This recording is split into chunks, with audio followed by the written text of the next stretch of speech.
शादी एक सौदा। एक कमरे में किंग साइज बेड पर दुल्हन के लिबास में पड़ी लड़की बड़ी ही देर से सुबक कर रो रही थी। उसके आंसुओं से बेडशीट का हिस्सा पूरा तरह से गीला हो चुका था। जिस जगह से उसके आंसू बिना रुके गिरे जा रहे थे, ठीक उसी पल कमरे का दरवाज़ा खुला और सफ़ेद शेरवानी पहने एक दिल लुभावना सुंदर चेहरा वाला शख्स अंदर दाखिल हो गया। उसकी आंखें गुस्से से फैली हुई थी और माथे पर बल पड़ी उसके तनाव को साफ जाहिर कर रही थी। कमरे का माहौल मौत की तरह शांत और उदास से भरा हुआ था। उस कनिष्का के धीमे धीमे सुबकने की आवाज़ें पूरे कमरे में अलग तरह की गमगीन भावना पैदा कर चुकी थी, जो सामने खड़े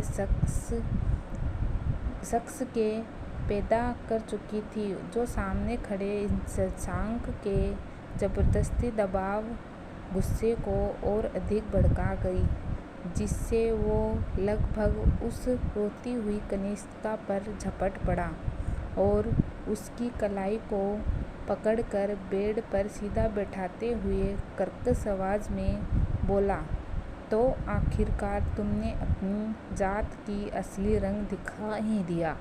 बताओ, अपने आप को मुझे सौंपने के लिए कितनी कीमत चाहती हो तुम?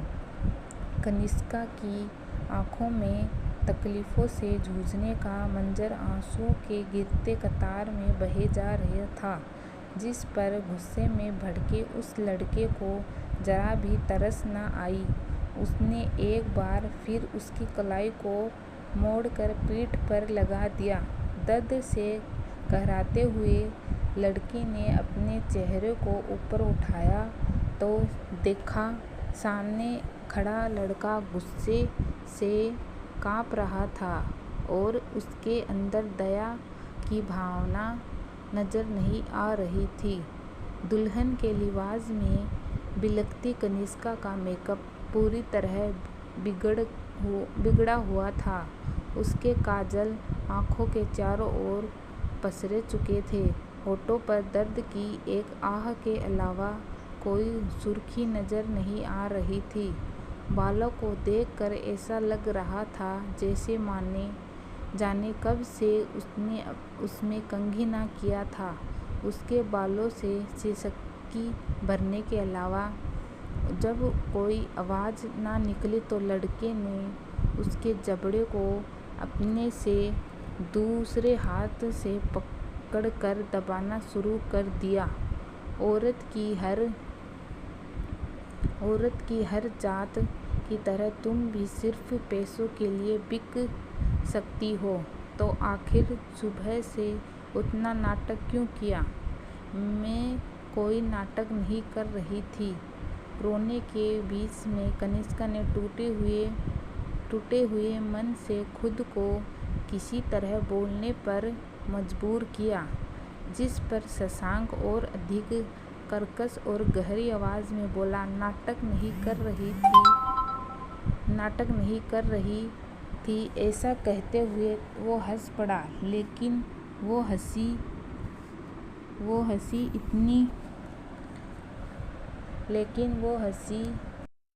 गुस्से से भी ज़्यादा भयानक महसूस हो रही थी।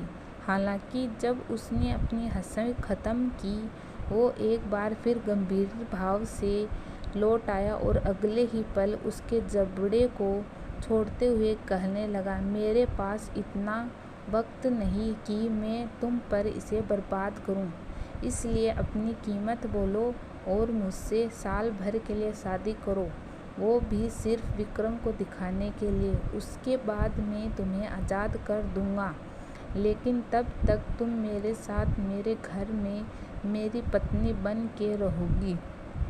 मैं इन सब के लिए तैयार हूँ, लेकिन बदले में मुझे। कहते कहते उसकी आवाज़ रोने की सिसकियों में कहीं खो गई। कहीं न कहीं वो जानती थी कि आज जिस समझौते को वो करने जा रही है वो उसकी ज़िंदगी में सिवाय तकलीफ़ों के कुछ भी नहीं देगा। फिर भी वो ये करने के लिए मजबूर थी। अगर वो उससे पैसे ना लेती तो उसके डैड सड़क पर आ जाते और ऐसा भी हो सकता कि उन्हें कुछ सालों के लिए जेल भी जाना पड़ता।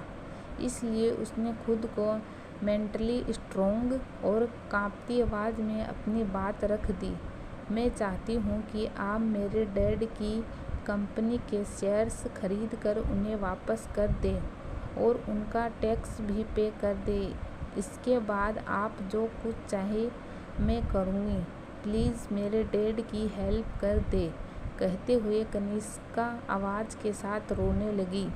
इधर शशांक को उसकी इतनी बड़ी कीमत पर कोई हैरानी न हुई।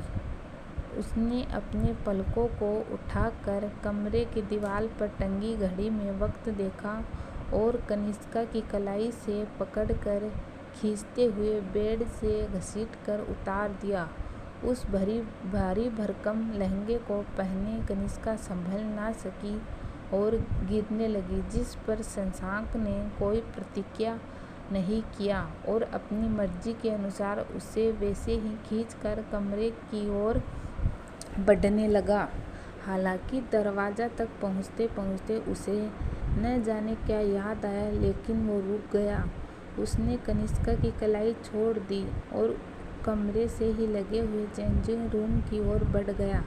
कमरे और चेंजिंग रूम के बीच एक बड़ा सा कांच का दरवाज़ा था, जिसमें इंसान के शरीर का अक्स दिखाई देता था, पर कुछ भी साफ नज़र नहीं आ रहा था। चूँकि कनिष्का पहले ही हारे हुए मन से शशांक देव सिंह जैसे घमंडी लड़के से शादी करने के लिए तैयार हुई थी, इसलिए उसने पलकें उठाने तक की हिम्मत नहीं हो रही थी। कुछ समय बाद शशांक अपने हाथों में एक चेक लिए चेंजिंग रूम से बाहर निकला और फर्श पर एक और गिरे हुए अपनी दुल्हन की चुन्नी को उठा लिया। लड़की की ओर बढ़ते हुए उसने बेढंगे तरीके से उसके मुंह पर चेक फेंक दिया, जिसके बाद उसने तुरंत ही उसके सिर पर चुन्नी को रखा और आगे से खींचते हुए गले तक का घूंघट बना दिया। उसकी कलाई को पकड़कर खींचने से पहले शशांक ने वहीं अपनी मन की कड़वाहट को शब्दों में घोलकर कहने लगा, एक बार शादी हो जाए, फिर ये चेक उठाकर टैक्स के पैसे भर लेना। तुम्हारी डूबती कंपनी के शेयर्स शादी के आखिरी फेरे तक वापस तुम्हारे डैड के नाम कर दी जाएगी। इतना कहने के बाद शशांक ने कनिष्का को कोई और मौका ना दिया कुछ कहने या अपनी किस्मत को कोसने का और बेतरबी से चीखते हुए अपने आलीशान से बंगले के कॉरिडोर में चलने लगा। लहंगे और घूंघट की वजह से कनिष्का कहाँ कदम रख रही थी उसे खुद भी नहीं पता चल रहा था। वो बस अपने पूरे शरीर पर एक प्रबल खिंचाव महसूस करते हुए लगभग दौड़ रही थी। इस बीच वो कई बार उसके पैर लहंगे में फंस रहे थे, पर वो गिरते पड़ते चलने के अलावा कर भी क्या सकती थी। अभी से ठीक 18 घंटे पहले वो एक अनजाने में किए गए साइन की वजह से शशांक देव सिंह जैसे अभिमानी और मतलबी इंसान की लीगल पत्नी बन चुकी थी। फिर भी शशांक क्यों उससे फेरे लेना चाहता है, इस बात का उसके पास कोई जवाब नहीं था। अपनी ही सोच में उलझे हुए उसे ये खबर ना लगी कि कब वो सीढ़ियों तक खींच ली गई थी, जिसके कारण जैसे ही शशांक ने उसके सीढ़ियों से उतारा उसका बैलेंस पूरी तरह बिगड़ गया। वो अपने ही पैरों में उलझ कर शशांक के पीठ पर जा गिरी। उसके गिरने से ही शशांक ने अपनी जगह रुक गया और उसके उठने का इंतज़ार करने लगा। हालांकि 2 बार उसकी पीठ पर फिसलने के बाद आखिरकार कनिष्का ने सीधा खड़ा हुआ, जिसके अगले पल ही शशांक ने उसे दोबारा खींचना शुरू कर दिया।